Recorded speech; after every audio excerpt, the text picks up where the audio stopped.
జగన్ పరిపాలన ఎలా ఉంది? బ్రహ్మాండంగా ఉంది పరిపాలన. చంద్రబాబు కంటే బాగుందా? బ్రహ్మాండంగానే. ఏ విధంగా బాగుందంటారు? బ్రహ్మాండంగానే. చంద్రబాబు నాయుడు 14 సంవత్సరాలు ముఖ్యమంత్రి పదవి చేసి ఊరికి ఏ పథకం పెట్టలేదు, ఏటి చేయలేదు. మహానుభావుడు జగనన్న వచ్చాడు, ఎక్సలెంట్గా అన్ని పథకాలు పెట్టి అందరికీ ఆడవాళ్ళకేటి మగవాళ్ళకేటి బ్రహ్మాండంగా ఎక్సలెంట్గా పరిపాలించాడు. అది జగన్ కల్తీ మద్యం అమ్ముతున్నారు, నేను వస్తే మంచి మందు. మరి మద్యం జగన్ తయారు చేస్తున్నాడు ఏంటి చెప్పు? ఆ కంపెనీలు తయారు చేస్తానే. అది బాబు గెలిస్తే మంచి మద్యం అమ్ముతూ ఉంటున్నారు కదా. మంచి మద్యం అమ్ముతాడు, బ్రహ్మాండంగా అమ్ముతాడు చంద్రబాబు నాయుడు. సూపర్ ఇట్టు మీటింగ్ చెప్పిన కానీ జగన్నే తిట్టుకొని ఉంటుంటే వాళ్ళకే ఓట్లు ఇచ్చేస్తారు చెప్పి. అసలు ఎర్రోలా టీవీలు చూడలేదా ఆడవాళ్ళైనా మగవాళ్ళైనా? మైక్ కొట్టుకొని కాంచి నాకు అవకాశం ఇవ్వండి, నాకు ఓటు వేయండి అని ఎవరైనా చెప్తాడు మైక్లో. ఎంతసేపు జగన్ తిట్టుకొని ఉంటే ప్రజలు ఎంత ఎర్రోలా ఓట్లు వేసేయడానికి. ప్రజలు గమనిస్తున్నారు ఎవరికి వెయ్యాలో ఎవరికి వేయకూడదు అని నిర్ణయించుకున్నారు అందరూ. 175కి 175 సీట్లు వస్తాయి. జగన్ సీఎం వైజాగ్లోనే ప్రమాణ స్వీకారం చేస్తాడు. అది లెక్క. అంటే వాళ్ళు 3 పార్టీలు కలిసి ఉన్నాయి కదా. 3 పార్టీలు కాదు, 1000 పార్టీలు కలిసినా జగనే. అదే కంటో పాఠంగా చెప్తాను. ఇక్కడ అవంశీని గెలుస్తాడు, 3000 మెజార్టీ మీద అయినా గెలుస్తాడు. మీ మెజార్టీ మీద ఆశించలేదు, గెలుపు కాదు మేము గ్యారంటీ చెప్పగలం. అది ఎంపీగా ఎవరు గెలుస్తారంటారు? ఎంపీ ఝాన్సీ గెలిచొద్దు. ఎందుకు ఆమె గెలుస్తారు? ఆ విద్యావంతురాలు చాలా మంచిది, కాపు కులస్తరాలు. అది మరి ఈ 3 మండలాలు కాపులు ఎక్కువ. చుట్టారికాలు ఉన్నాయి, బంధుత్వాలు ఉన్నాయి. బంధుత్వాలు ఉన్నాయి.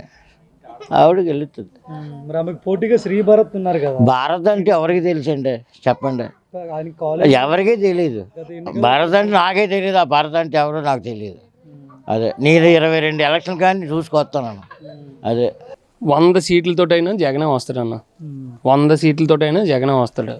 ఇక్కడ అవంతి వస్తాడు, అక్కడ జగన్ వస్తాడు. ఆవిడ కూడా ఝాన్సీ కూడా వచ్చేద్ది. వీళ్ళు ఏంటంటే టీడీపీ వాళ్ళు చేసింది ఏట్లేదు, ఈ డబ్బా డొక్కుల్లో పేలడం తప్ప కానీ ఇంకేట్లేదు. అంతే. ఈ లోకల్లో అవంతి భూ కబ్జాలు చేశారని చెప్తున్నారు. లేదన్నా, అవి ఎంత ఏదో అనుకోవడం తప్ప కానీ ఇంకేట్లేదు. అదే ఏదో అనుకోవడం తప్ప కానీ ఇంకేట్లేదు. ఏదో ఈలాలు చెప్పిన మాటలు వినేసి చేయడం తప్ప కానీ ఇంకేట్లేదు. మళ్ళీ సీఎం మట్టు జగనేనన్న. అది జగన్ అసలు గెలవడు. కూటమి అంటే పవన్ కళ్యాణ్ కానీ చంద్రబాబు గారు నరేంద్ర మోదీ వాళ్ళు రారన్న. మేమే గెలుస్తాం. వాళ్ళు ఎన్ని బాధలు పడినా వాళ్ళు రారు. ఎన్ని బాధలు పడినా వాళ్ళు రారు. జగన్ కంటే ఎక్కువ పథకాలు ఇస్తా ఉంటున్నారు చంద్రబాబు. అలాగే అన్న చెప్పి తాలకెత్తారన్నా. 500కి 200కి వెళ్ళి ఓటేయరు. 100 మంది వస్తారు, డబ్బుకి వస్తారు కానీ తప్ప కానీ అభిమానంతో ఎవడు రాడు. అభిమానంతో వచ్చినట్టు ఇంట్లోనే ఉంటాడు. మొన్న జగన్ బస్ యాత్ర జరిగింది కదండి ఇక్కడ హైవే మీద నుంచి. అవును వెళ్ళాం. ఎలా ఉన్నారు జనం? వచ్చారు ఎక్కువ మంది. జనం వచ్చారు. జగన్కి దండం పెట్టుకోవాలన్న. దేవుడు అతను ఈ రోజు ఈ స్థాయిలో ఉండడానికి కారణం జగన్ అన్న. మీ ఇంట్లో ఏమొచ్చాయండి? మా ఇంట్లో అమ్మఒడి వచ్చింది, ఒక ఇల్లు వచ్చింది, ఆ తర్వాత రైతు భరోసా, ఇవన్నీ మొత్తం రుణమాఫీ వచ్చింది. ఇంకా అంతకంటే ఇంకా డోకరాలు రుణమాఫీలు ఇవన్నీ వచ్చి మరి వాళ్ళు అంత ఇన్ఫ్లుయెన్స్ క్యాండిడేట్లు అయితే కాదు.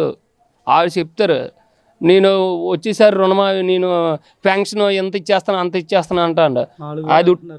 అది సొల్లు, అది అంతా సొల్లు. అది ఎంతమంది పిల్లలు ఉంటే అన్ని 15,000 ఇస్తా ఉంటున్నారు. ఆడిస్తారు. ఉట్టిదే ఓటేసిన దాకా ఇస్తాడు. ఓటేనిచ్చి అడవుడనంటూ తోసేస్తాడు. అది జనం నమ్మరంటారా మరి చంద్రబాబు గారిని? వేస్ట్ అన్న. మళ్ళీ జగనే వస్తాడు.